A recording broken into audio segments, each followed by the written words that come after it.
The rain drummed against the windows of the community center that Thursday evening, creating a steady rhythm that seemed to match her heartbeat. Lisa had been standing outside for 10 minutes, trying to gather enough courage to walk through those glass doors. Her divorce papers had been finalized just 3 weeks ago, and the empty house felt like a museum of broken dreams. You need to do something for yourself, her therapist had suggested during their last session. Find an activity that brings you peace, something that grounds you. The pottery class brochure had been sitting on the coffee table for 2 months, growing more wrinkled each time she picked it up and set it down again. Now here she was, 42 years old and feeling like a teenager on the first day of school. She pushed open the door and followed the signs down a narrow hallway that smelled of wet clay and possibility.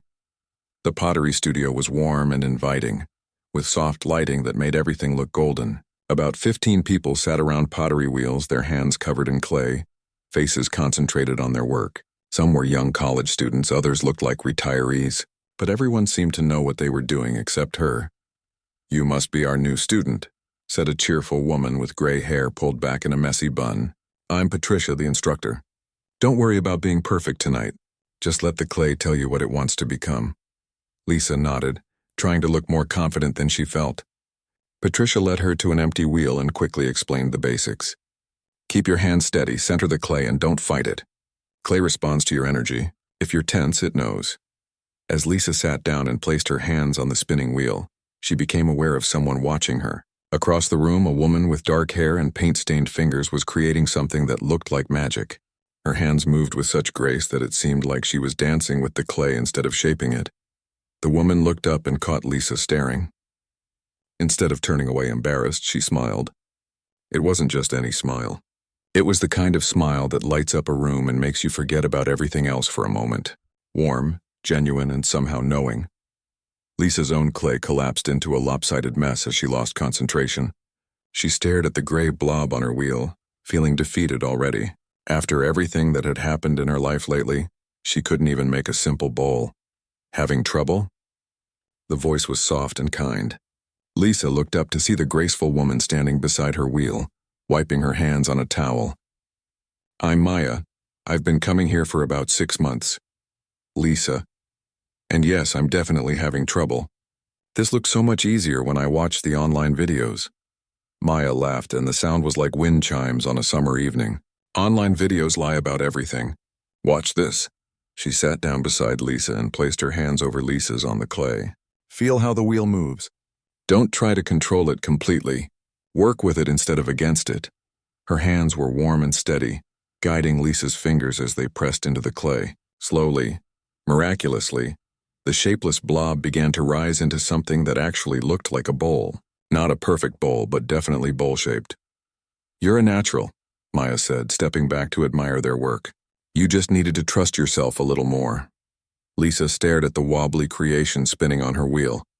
It was far from perfect, with one side higher than the other, and finger marks all around the edges.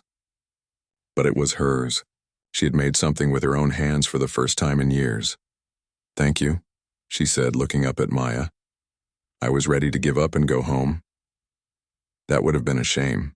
Besides, the clay would have been disappointed. It was just starting to like you. They worked in comfortable silence for the rest of the class. Maya moved between her own wheel and Lisa's, offering gentle suggestions and encouragement.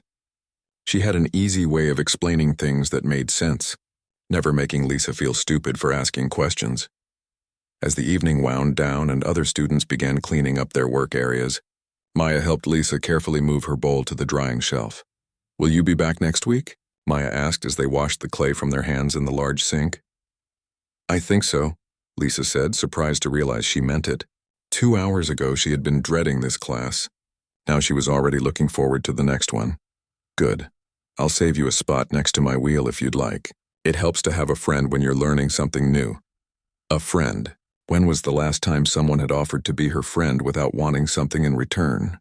During her marriage, most of their social connections had been through her husband's work. When the divorce happened, those friendships had evaporated like morning mist.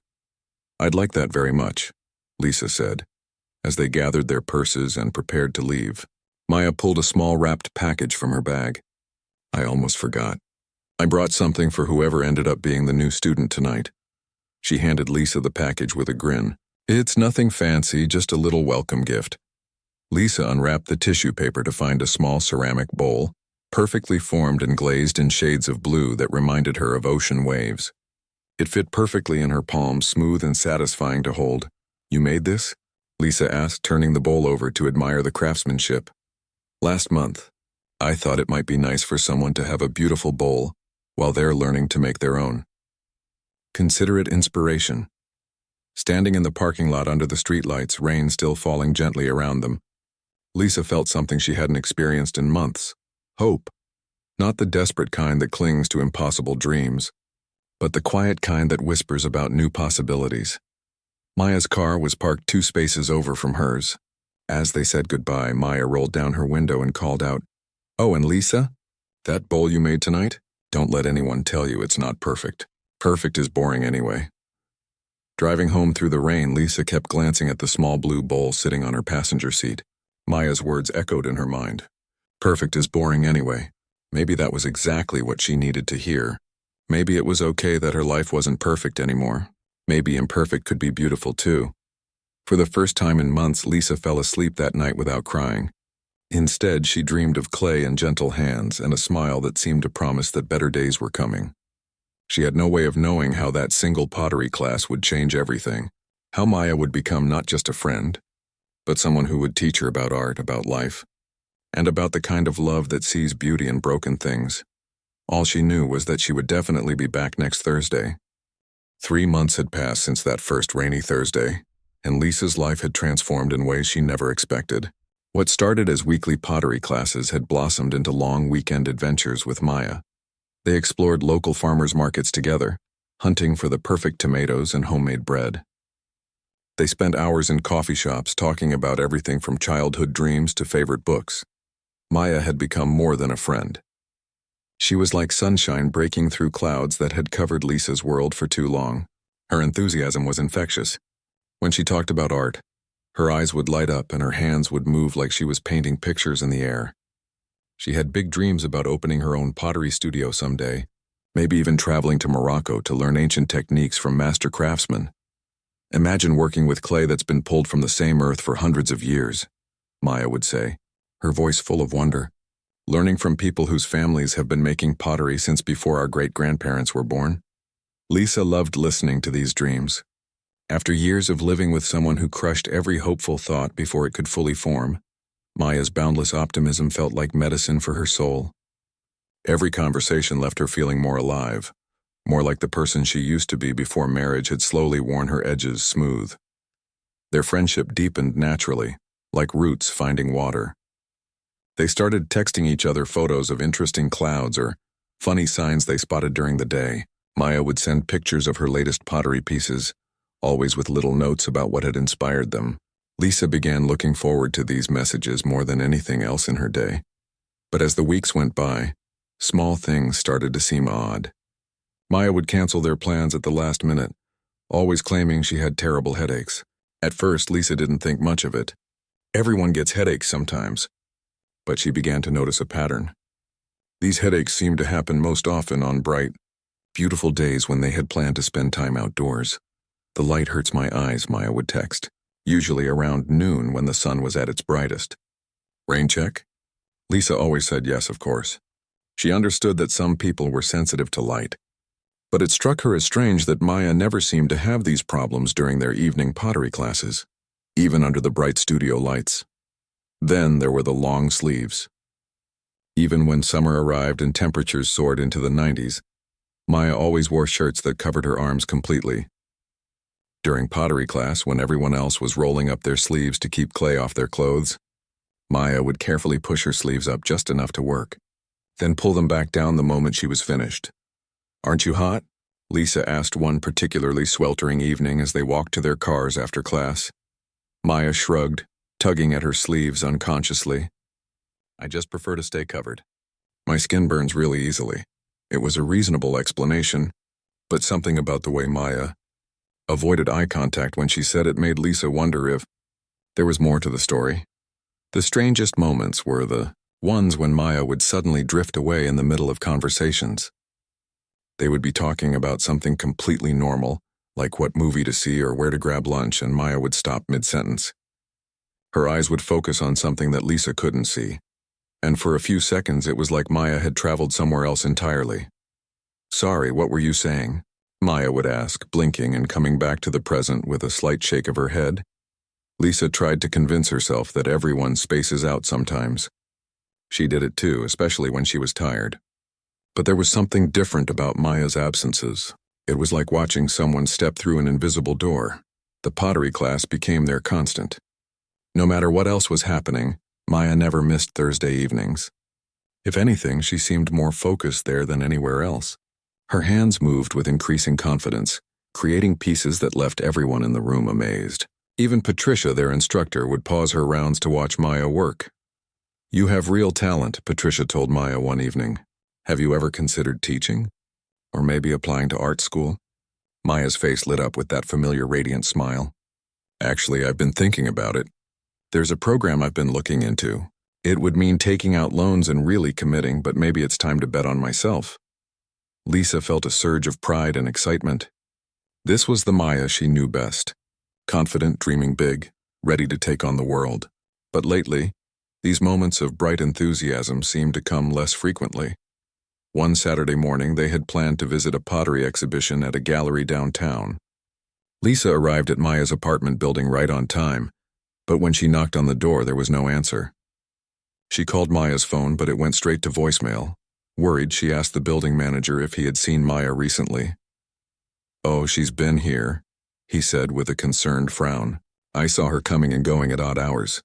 Sometimes I hear music playing really loud from her apartment late at night, then complete silence for days. Is everything okay?" Lisa didn't know how to answer that question. She was starting to wonder the same thing herself. When Maya finally called her back 3 days later, she sounded exhausted. "I'm so sorry about Saturday," Maya said, her voice flat in a way that Lisa had never heard before. "I completely lost track of time. I was working on this series of bowls and I just couldn't stop until they were finished." "That's okay," Lisa said, though she felt hurt that Maya hadn't at least texted to cancel. "How are you feeling?" "You sound tired." "I'm fine. Just got really focused on my work, you know? Sometimes when inspiration hits, you have to follow it wherever it leads." But when they met for pottery class that Thursday, Lisa could see that something was off. Maya's eyes had dark circles under them, and her usually steady hands seemed to shake slightly as she worked. Her latest creations were different too. Instead of the smooth, flowing pieces she usually made, these were sharp and angular, with deliberate cuts and gouges that made them look almost angry. "These are interesting," Lisa said carefully, examining one of Maya's new bowls. It was beautiful in its own way, but it felt completely different from Maya's usual style. Maya stared at the piece for a long moment. "I wanted to try something new. Sometimes beauty needs to have edges, don't you think? Sometimes things need to look a little broken, to be honest." Lisa nodded, though she didn't entirely understand what Maya meant. She was beginning to realize that there were parts of Maya's world that remained mysterious to her, like rooms in a house she had never been invited to enter. Still, their friendship continued to grow. Maya was still the person who could make Lisa laugh until her sides hurt, who sent her pictures of stray cats with funny captions, who remembered that Lisa preferred her coffee with just a tiny bit of honey. Whatever was happening with the headaches and the strange moods, Maya was still fundamentally herself. At least, that's what Lisa told herself as she watched her friend more carefully, noticing things she had missed before and wondering what they might mean. 6 months had passed since that long night in the pottery studio, and Maya was getting better. At least that's what everyone said. The doctor was pleased with her progress. The therapist called her a model patient. Even Maya herself seemed more stable, more predictable in her daily routines. But Lisa couldn't shake the feeling that something precious was disappearing. Maya had started taking medication after a few weeks of therapy sessions. The pills came in a small orange bottle that she kept in her purse, taking them faithfully every morning with breakfast. The wild mood swings stopped. The late-night creative marathons ended. The unpredictable cancellations became a thing of the past. Maya showed up when she said she would. She kept regular hours. She slept 8 hours a night and ate 3 meals a day. By all measures, she was doing exactly what she was supposed to do. Yet Lisa found herself missing the Maya who used to call her at midnight, with crazy ideas about pottery techniques, or who would suddenly decide they needed to drive 2 hours to see a sculpture garden she'd read about online. This new Maya was careful, measured, safe. "I got a job," Maya announced one Thursday evening as they cleaned up their pottery stations. "Nothing fancy, just part-time at that craft store downtown. The manager said I could work around my therapy schedule."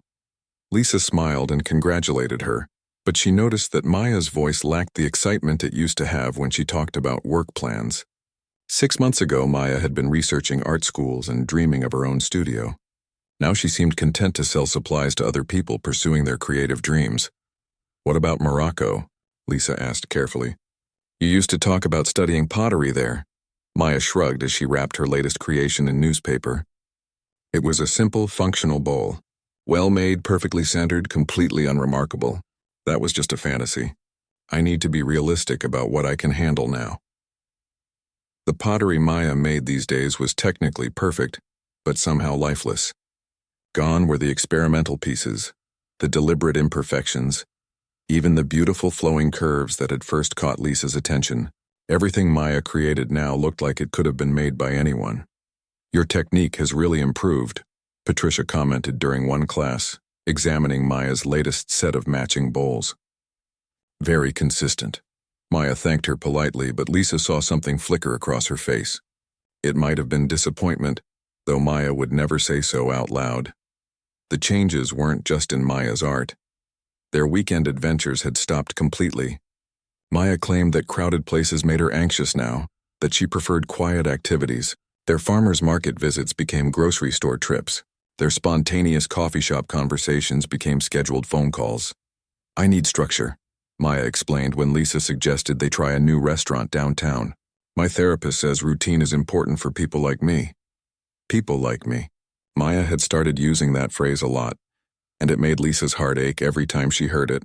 It was like Maya had put herself in a box labeled mentally ill and decided that everything interesting about her personality had just been symptoms to be managed. Lisa tried to be supportive. She read books about mental health conditions, attended a support group for friends and family members, and learned about medication side effects and coping strategies. She understood that stability was important, that Maya's health had to come first. But late at night, when she was alone in her apartment, Lisa found herself grieving for parts of Maya that seemed to have vanished along with the crisis episodes. The infectious laughter that used to fill rooms. The passionate way Maya used to talk about art and beauty and the meaning hidden in broken things. The spontaneous hugs and the dreamy conversations about impossible adventures.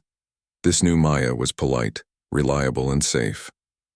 She was also a stranger in many ways. "Do you miss it?" Lisa asked one evening as they sat in Maya's apartment, watching a cooking show on television.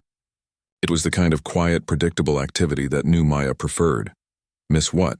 "The way you used to create. The energy you had for your art." Maya was quiet for a long moment, staring at the television without really watching it. "Sometimes," she admitted finally. "But I also remember how exhausting it was. How out of control everything felt. I couldn't trust my own mind back then. But your art was incredible when you were in those creative states. You made things that took people's breath away." Maya turned to look at her, and for a moment Lisa saw a flash of the old Maya in her eyes, the one who understood that beauty and pain often lived in the same space. "Maybe that's the problem," Maya said softly. "Maybe I fell in love with the chaos because it felt like creativity. But what if I was just romanticizing my own suffering?" The question hung in the air between them. Lisa didn't have an answer because she'd been wondering the same thing.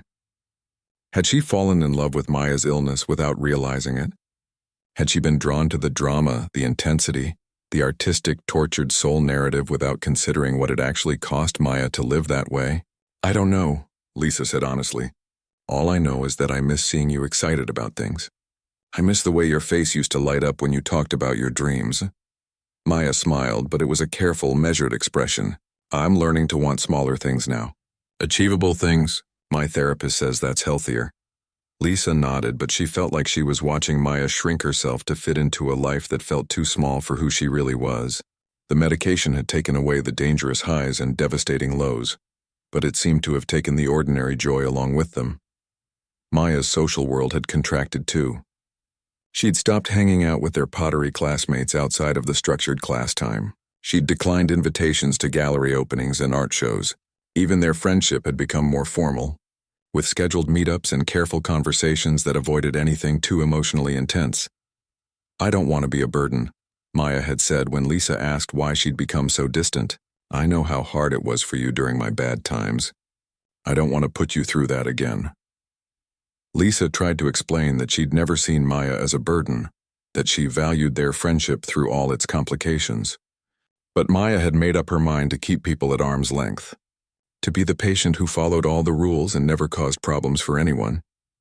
The most heartbreaking part was watching Maya try to convince herself that this smaller life was what she actually wanted. She talked about contentment, about finding peace in simple pleasures, about being grateful for stability, all of which were good things, healthy things. But Lisa couldn't help feeling that Maya was performing contentment rather than actually experiencing it, like she was reading from a script about how recovered people were supposed to behave. One evening, as Lisa sat in her car outside Maya's apartment building after another polite, careful visit, she found herself crying. Not for the dramatic crisis moments or the chaotic all-night pottery sessions, but for the quiet losses. The way Maya's eyes had dimmed. The way her dreams had shrunk. The way she'd stopped believing she deserved to want extraordinary things. Maya was safe now, stable, functioning. She was everything the medical professionals had hoped she would become. But watching someone you love disappear piece by piece, even in the name of wellness, was its own kind of heartbreak. Lisa started her car and drove home through streets that felt emptier than they used to, wondering if this was just the price of recovery, or if there might be some way to reclaim joy without inviting chaos back in.